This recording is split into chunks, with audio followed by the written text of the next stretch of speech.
Now, what I would like is two monkeys to do the impossible. One, pilot an RC plane, like a bi-wing plane, pilot it while another one wing walks. Wing walking monkeys. Now, if you can bring me that, you can drag my grandkid. So wait, you got a monkey on the ground flying the black biplane with a wing walking monkey. Oh, No, you got monkey in the plane. In the plane flying it? Flying it. And you got a wing walker out there too. Yeah. I just was like this John Wick thing. I just wish they would recreate some really cool movies with just monkeys in. Like I'd get medicated as a mofo and watch that for a couple hours. That'd be cool. You know what I wish could happen is if we could have a troupe of people just completely recreate all the really good shoot 'em up movies with Nerf guns, like that guy did on the YouTube video for John Wick.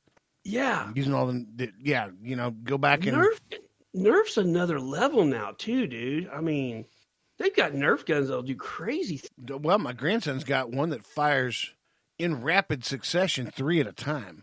At the same time. That's what I'm saying. Yeah. Like, there's some engineering going on these things. They got Nerf crossbows. No, they got a Nerf, like a double barrel that'll shoot more than 2. Like, how's a double barrel shooting more than 2 rounds? Like, that doesn't make any sense. I don't know. I saw a little kid the other day in my neighborhood playing. There's 2 or 3 of them playing Nerf guns.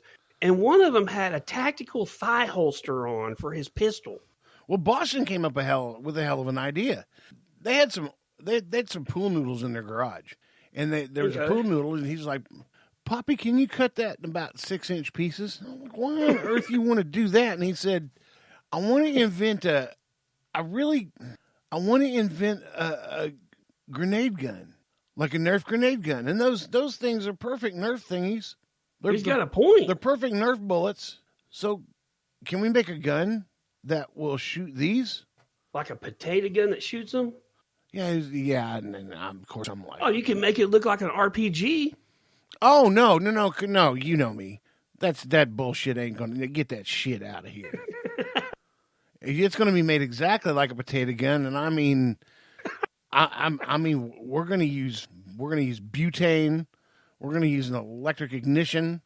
Dude, I had a buddy when I worked at the sheriff's office. I had a buddy that had a potato gun, and that thing. I mean, I bet the Department of Defense are the people that came and got, because that thing, we could send a potato easily the length of a football field. I mean, that thing was, and I'm not talking arcing it, just shooting it off your shoulder. I mean, that thing was mean. My brother shot somebody with it, and if I wasn't so drunk that night, I'd be able to tell you the end of that story, but I can't remember what happened, but my brother shot somebody with it. I don't remember it being real pretty. French fries everywhere, bud. We, when you hang with the Marine Corps the entire time you're in the military, well, you're around a bunch of Marines, and when you're around like a regiment that ordnance. That'd be cool. Yeah, well, I came across one who built one. I'm not kidding you, dude. He built this thing out of black pipe, like galvanized pipe, like gas pipe. Yeah, black pipe. Then somehow he drilled a hole, tapped it in the end cap. Pipe bomb. Really big pipe bomb. And then one of those deals, air tanks that has the valve on it that you use to like quick inflate a tire to set the beam on a tire. He had one of those. It was welded to a device that screwed into this thing. And so you fill this thing up completely with air, and then you drop in, which what they were doing, where they were doing cans, like cans of beer. The opening of the tube, the pipe, was just slightly bigger than a pop can. So they could drop those in there. Yeah, that was the best party beer launcher ever. Because you said he's a Marine. Yeah, Marines are ingenious that way, though. I mean, yeah. Well, nobody ever caught it. No, nobody. You couldn't get that. Man, that thing would shoot a can. That thing would shoot a can 300 feet in the air, and then to come down speed. I mean, it's coming down 120 mile an hour.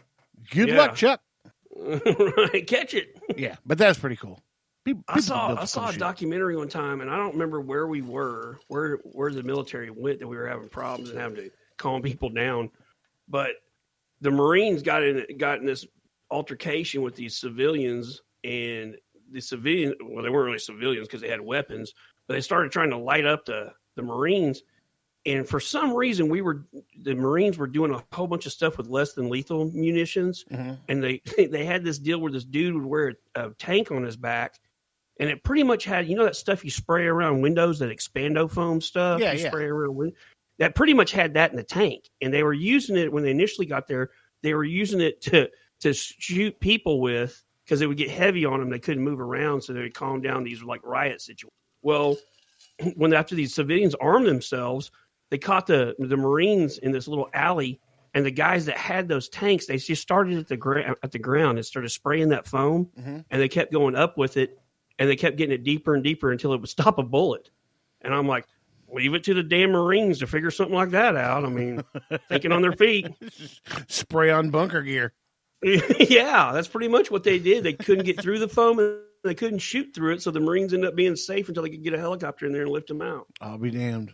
That's pretty cool. I'll be damned. Yeah, that was a cool story. I don't remember. I wish I could remember what country we were in when that happened. Do you know what's even going? Speaking of country, what's going on with Congress? Since I mean they're Jesus. They're not in session, but here I think they went back. But here's the weird deal. Have you noticed this? Like through this COVID thing, like we started at point A. The Democrats were over here. They didn't want the economy shut down, right? Right. And the Republicans are over here shutting the economy down. Somewhere I didn't get the memo. We've kind of flipped. It kind of seems like it's flipping back and forth. Like, what team is everybody on? Like, I don't get it. So, who wants to stay closed and who wants to open? Right now, I don't even know. I can't even tell. Well, right now, the Democrats are wanting everything. Well, and initially, they didn't want anything closed. No, but I mean, if you're going to ruin the economy, just keep everything closed. Yeah, that's what I'm saying. Yeah, I mean, somewhere we switched. No, that's the whole kit and caboodle right there. What you said. And closed. Now that you got Fauci. Fauci already came out and said that he can predict from the data that we're going to have another spike in this in October. Well, isn't that convenient? Because guess what happens November 5th? So he's already priming them up like we may get locked down again right before the election. That's got bad written all over it. Yeah, it does. Mail-in ballots? Are you kidding me? Well, I mean, unless they come up with a new way of voting between now and then, we got what we got. Yeah, that's true. That's true. And I'm okay with what we got. Truly am. If Republicans will get out in bad weather and vote. Mm-hmm. Some Democrats will. Most Democrats won't. Okay, well, here's the deal. You can take precautions and leave your house and not get COVID. That's not a reason not to go vote. No, it's not. That's what I'm saying. That's not an excuse. But young people are lazy. They don't want to work. Yeah, I heard on the news today that some business owners, since they opened some stuff back up, have been like, hey, making phone calls and being like, hey, time to come back to work. And their employees are like, no, thank you. We're making more money on unemployment. Well, they are. $600 a week more. I'm wondering, because AOC, she tweeted and told people not to go back to work. That's working is a sign of oppression. So she told people not to report for their jobs. Well, of course not. Again, no, when you work in our government, you should not be doing things to actively create dissension in the public. They want the job rate, the unemployment rate to be high, and they want more people on public assistance. Because it looks bad for who? It looks damn bad for Trump. Yeah, see, that's bullshit, dude. I mean, come on. I just wish we could get back to everybody collectively wanting this country to be the best that it can, to things to be as great as they can, regardless of who's in charge. I mean, come on. It's not my fault that when Obama was in charge, things sucked. Like, I'm sorry. If he had been knocking it out of the park, I'd been cool with it. When Obama was in charge, yeah, things might have sucked, but things suck all the time. I'm doing really well now with this Trump administration. I'm doing decent financially with this Trump administration, but I've still got stuff that I'm frustrated about. Yeah. Even in this, I don't know. Nothing's ever going to be a bed of roses. I mean, you take the good with the bad. Yeah, the difference between us and them was Obama was our president. True. That's a good way to put that right there, dude. You're right. You're right. I wasn't happy about it. Nope. But he was my president. Yep. You know? Yeah. I wasn't ever happy about it. But you know what? And you know what? For you assholes that said, "Oh, Trump's not my president," I bet he is. Ask Siri. She'll tell you the straight up truth. Truth. Truth be told. Man, I've said that probably 50 times today. TROOF. It's my favorite little thing to say now. But I do it in text form. Mm-hmm. And it's just been my go word today. You know, people be like, "Man, this COVID virus needs to get over soon." I'll be like, "Truth." It's kind of a catch-all. Yeah. Works in just about every situation. You know, places from back in the 90s, the early 90s when it was Word. Word. I still use that though. I use that a lot on I Instagram. do. Yeah, Word. Word up. I take you back. Man, I tell you what, a few weeks ago they had this Prince concert. Kind of. Whoa, hold that thought. I'm about to piss my pants. Hold that thought. Prince concert a few weeks back. I'll remember that, but I'm about to die. A few moments later. Okay, I wasn't lying. Like, I got that taken care of. I think I said 3 things I need to remember when I left, though, and I remembered Prince and concert. I only remember 2 of them. Well, yeah, a couple weeks ago they had that concert on TV that everybody came in and did a Prince song. Yeah, I missed that. I didn't see it. That's okay. Most of it was pretty bunk. Really? Yeah, Foo Fighters did a damn good job. I was kind of proud of the Foo Fighters, man. They What song did they do? I freaking don't remember, but it was good. Can't remember the name of it. It's the weird one. That one. Okay. It's the weird Prince song. But Morris Day and the Time. Oh, dude, I always thought they were good, dude. Dude. I wonder how old Morris Day is now, like 70? Wait a minute. Was it Morris Day and the Time? Oh, shit. That was anticlimactic. God dang it. Try being me for... Where's Donnie when we need him? I know. Yep, it was Morris Day and the Time. Okay. Because I sent out a... what the hell you call it? Whatever it is, a tweet on Facebook, whatever you'd call that damn thing. I don't Facebook. A post. Status update? A post. Status update, yeah. A post. So I put Morris Day, period, and then skipped a space, still legit. Dude, they always were, man. They always had a tight show. You might want to YouTube Morris Day Prince special on. It's like Motown on steroids. Dude, you know? I'm telling you, they freaking rocked it.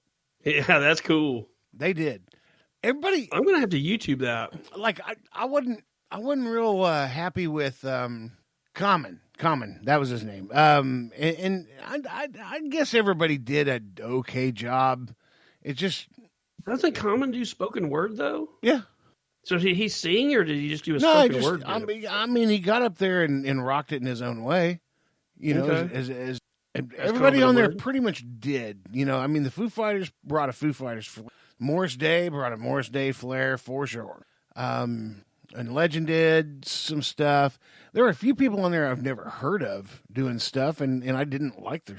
Well, probably why you never heard of them. Yeah, but you know, I'm a musician. I'm a rhythm section and a lead, and you know, I'm not much for subtleties or spoken words or anything. How did you feel about Prince? Do you feel like Prince was the influential figure that his legacy is? Oh, for sure.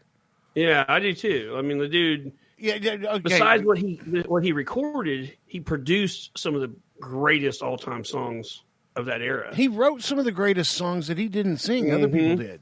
And if you ask Dave Grohl, I mean, Dave Grohl's said it on interviews many times. It's like, who's your favorite rock star? Prince, bar none. Close the book. Next subject. Really? Prince. His musical ability, his ability to put an arrangement together that nobody else could do.